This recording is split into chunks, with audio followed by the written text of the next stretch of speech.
We have here Golf Mk7 GTI 2-litre TFSI engine, or TSI engine, whatever you want to call it. Had an erratic rev problem. When it warms up, it was dropping the revs and then stalling. No fault codes on the VCDS or any other platform. And then obviously in the measuring blocks we've chased it and found out to be a faulty camshaft adjuster, I guess what it's called. That's what it's here. You can see here it's rather sticking. Let's see if we can focus.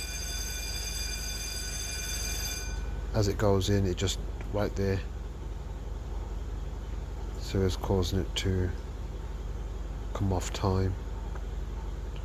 This part has actually superseded.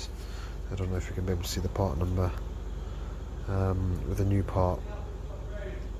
There we are there. As you can see here, it's going to be fitted with a new one, and that has seemed to resolve the problems.